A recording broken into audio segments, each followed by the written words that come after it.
Hey, true crime subscribers. Welcome to your March Patreon bonus episode. As always, I am your host, DiPipi. So, this month is a little bit more special because it's my birth month. And the two dates that I had for posting this episode were either going to be the Friday before or this current Friday, which totally bookended my birthday. So, in some ways, this is kind of like a birthday episode. So, this month, we are going to discuss one of, and I hate to say, like, my favorite murderer because, like, I don't know. Like, I know there's a podcast out there called My Favorite Murderer, and no shade to them, but, like, I just feel like saying that you have a murderer that is your favorite is kind of gross and just like feeds into the glamorization of serial killers, and I'm just not a fan of that. But this week is going to be a little different because there is so much information about this particular killer that we're going to be talking about for this episode that I legit had to summarize so much because some of it is just so gruesome and so horrible, and again, there are just so many potential victims involved in this case that it would take like 4 or 5 episodes just to get through this person. So I have done my best to summarize it for you all. If you would like more information on this month's killer, you can look at my favorite podcast, The Last Podcast on the Left. They did a series on this particular killer, and those are episodes 326, 327, and 328. Which, coincidentally, 328 is my actual birth date. So it's interesting that, well, not interesting, it's just a coincidence that this series would revolve around my birthday. Again, not because I consider this particular killer to be like my favorite killer, but I used him as an example for my main character when I did my thesis for creative writing. And for those of you who have not gone for like a creative writing thesis or a creative writing master's, I should say, not a thesis. The thesis is what you have to complete in order to get the master's. For our thesis for the master's, you had to write basically write a novel, and that's what I did. So my main character was loosely based off of this killer because when I had heard about him, first of all, this is one of the first episodes I had heard from The Last Podcast on the Left network and podcast series. So it's sentimental to me that way. But also, like I said, I just became so engrossed with this guy's story that it gave me inspiration to create this character that I wanted to create. So I'm really excited. Again, like I said, this is like a birthday episode, so I have my glass of wine over here. I have my weed vape pen. I am ready to go. So I hope you all enjoy this more laxed episode for your Patreon episode. So let's get into the Iceman, a.k.a. Richard Kuklinski. Actually, real quick, before we get into Richard Kuklinski, I just want to point out that the majority of the research that was done through The Last Podcast on the Left, they used his biography. So there aren't actual like court cases, court files, things like that to fully 100% back up what he is saying. So, I mean, he's a killer, so there is a chance that he is lying. But we're just going to go with what he says his story is for this episode, okay? Richard Leonard Kuklinski was born on April 11th, 1935 in Jersey City, New Jersey, to parents Stanley and Ann Kuklinski. Richard's parents were very abusive to himself and his older brother Florian. And actually, his father was an alcoholic, and it was said that he would beat his children every single day. And please, don't misunderstand, Anne also saw the same abuse from Stanley. Now, Anne would later be given this nickname by Richard as Cancer because she would suck the life out of people and just ruined everything that she touched. However, despite this, Richard also believed that his mother was a victim of her own life. Because for his mother, both of her parents had died when she was like really, really young. And I can't remember exactly where she wound up, but I know that she was abused there. And then eventually she married this abusive piece of shit, Stanley. But he was able to recognize that she had gone through these specific horrific situations and kind of had like the foresight to kind of be like, okay, this kind of makes, like, her behavior makes sense for what she's gone through, which is something like we will talk about him as we go through this episode. Now, Stanley, on the other hand, was an immigrant from Poland, and not much is known about his background, but I know that he did, like, escape from war. Like, he was in a war-torn area at the time. So, you know, I mean, it's not unlikely. LGBT stories are universal, but each one speaks to the individual heart and soul of the writer telling it. Do you have a story to tell? If so, the Gay and Lesbian Review wants to hear from you. Have you been moved by an LGBT book, film, painting, television show, or other form of media? The GNLR believes in bringing awareness to queer art and artists through reviews, commentary, and thought pieces in which the author relates their personal lives to a particular piece of art, a novel, a movie, or what have you.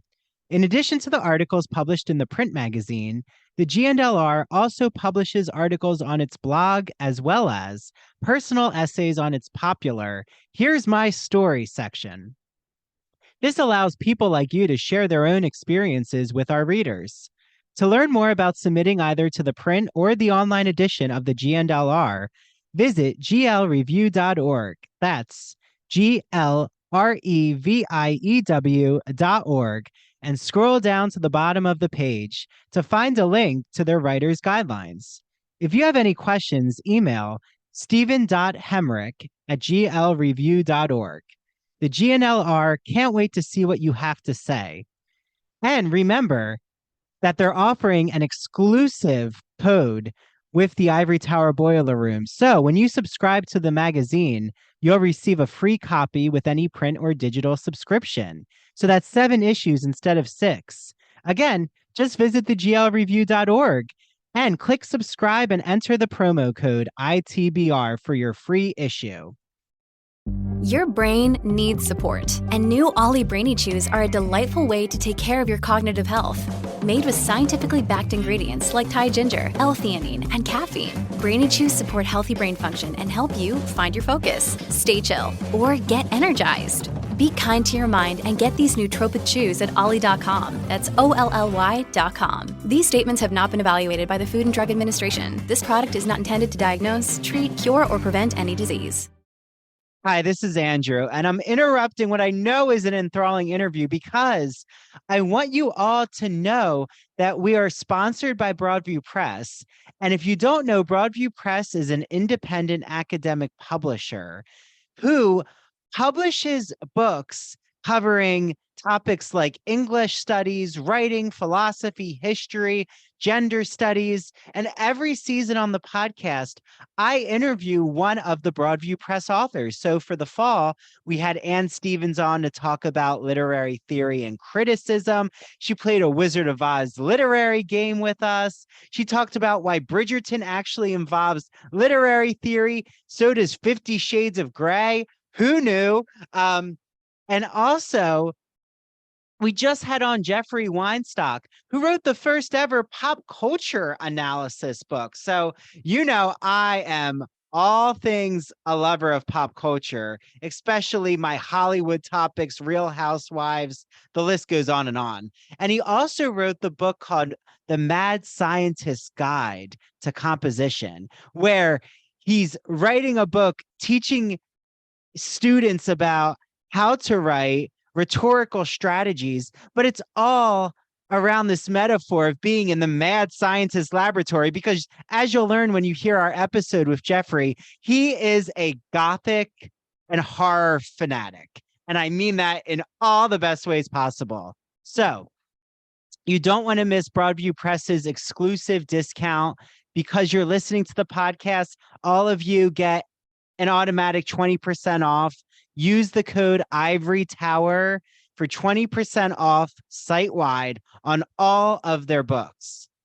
So in our show notes, we have a link to Broadview Press. Make sure you click the link, put in Ivory Tower, and you're going to get 20% off your order. So enjoy your reading, everyone.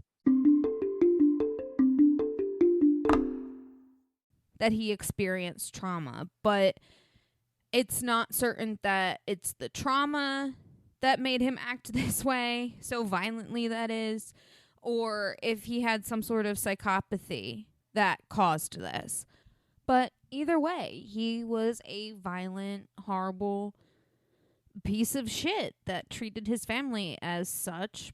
And, you know, I'm not making excuses for him, like, you know, saying that it could be psychopathy or, you know, his trauma that made him treat his family this way. I'm not. It's just, this is kind of an explanation of the way that he views reality, or like a glimpse of his reality, if you will. But like I said, Stanley was a fucking anger-filled monster that his poor family had to deal with in this tiny-ass apartment because, again, Stanley was an immigrant. If you know, kind of, if you're familiar with the history of the time, you know, many immigrants were living in tenement housing, and that is what they were living in. So basically, they were kind of living in a New York studio apartment. And many families, it could be like up to 10 or 12 people, you know. Luckily for them at this time, it was just 4. Now, as a young boy, Richard would sometimes pee himself in fear just from hearing his father's voice. Like, just to give you a glimpse of how bad the abuse was and how fearful Richard was at the time. Now, of course, him peeing his pants would lead to more beatings. And sometimes these beatings would be so bad that Richard would just pass out. Now, Florian, Richard's older brother, I would have to argue got it the worst because, well, Stanley actually killed him. Yeah, so according to Richard, Stanley would always hit Florian in the back of the head. And, you know, Florian didn't have to do anything wrong specifically. Stanley would just do this because he wanted to. And Stanley was also Florian was described as being more on the frail side, so I don't know if that fueled some sort of drive to abuse this child for Stanley. I don't know. But one day, while Stanley was drunk and wailing on the back of Florian's head, Florian fell to the ground and he didn't move. And he wouldn't move again because Florian had died. Now, of course, no one in the family was going to call the cops. So, you know, they did what they had to do. And whenever neighbors asked, they would just say that Florian had fallen down the stairs. After that, it was said that by Richard that the abuse had almost stopped completely for about a month, which, I mean, a month is not long, and clearly Stanley did not learn his lesson. Sorry, I keep hitting my microphone. But he obviously didn't learn his lesson, Stanley, which is why he picked up with the abuse after a month. But clearly it gave him enough shock to the system that he stopped it for a bit. Stanley and Anne actually went on to have 2 more children together, a son and a daughter. And, you know, maybe and this is my speculation, they just probably realized, oh shit, we can't just abuse one child the entire time. We might fucking kill him. Not necessarily so much Anne as Stanley, but you know what I mean. Richard's brother is going to come back up later, his younger brother, but we'll get to that when we get to it. So just put a bookmark in it for now, and we'll come back to it, okay? Aside from the abuse at home, Richard was often bullied by kids at school, physically and mentally. He was really short and like a late bloomer and would often get bullied because of that. But it's kind of hilarious that I shouldn't say hilarious. It's ironic that he's bullied for being short, because Richard would go on to be 6'5" and weigh like 300 pounds. And like, it's not like it was just like all fat. Obviously, to be 6'5", you need to weigh a decent amount. But like, it wasn't all fat either. Like, he was super freaking strong too. Basically, these bullies in grade school were super lucky that they were dealing with him then and not Richard as an adult, because, wow, it's going to prove to be like a detriment to get on Richard's bad side. But like I said, in grade school, he was bullied. And in one particular incident, Richard had come home from school. He was upset. He was beaten up by these two other boys. Actually, it had occurred right in front of their apartment. And, you know, he told his dad what had happened, looking for comfort. But of course, in Stanley fashion, he told his son to get back out there and handle it. So, with this, like, stamp of approval to commit violence, Richard went out there and beat the shit out of these dudes. So much so that one of the boys' fathers came out and tried to break the whole thing up and, like, tried to hit on Richard. Now, Stanley saw this from the window. And when he saw this, he went, not crazy, but it felt like, it seems this way because he jumped out of the window and started beating up this kid's father and was kind of just like, what? You do nothing when my kid was getting beaten up and now you want to get involved because he's beating up on your kid? Like, what the hell? And I hate to say it, but this was probably the only instance in which Stanley was a decent father.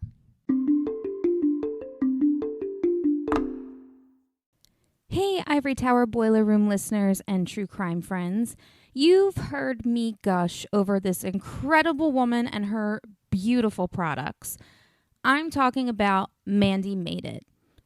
Mandy makes customized and original crochet and pre-cut goods.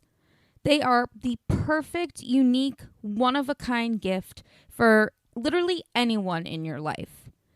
And she makes incredible home decor. I still have my pumpkins that I put out every fall. I just love them. Check her out on Instagram at MANDEE Made It, or search Mandy Made It on Facebook. To order, just slide into her DMs, and if you mention the Ivory Tower Boiler Room, you will receive a free personalized gift with your first order. So, go on Instagram and look up at Mandy Made It, and Mandy is spelled MANDEE. Again, her handle is at Mandy Made It, Mandy spelled MANDEE, and order today.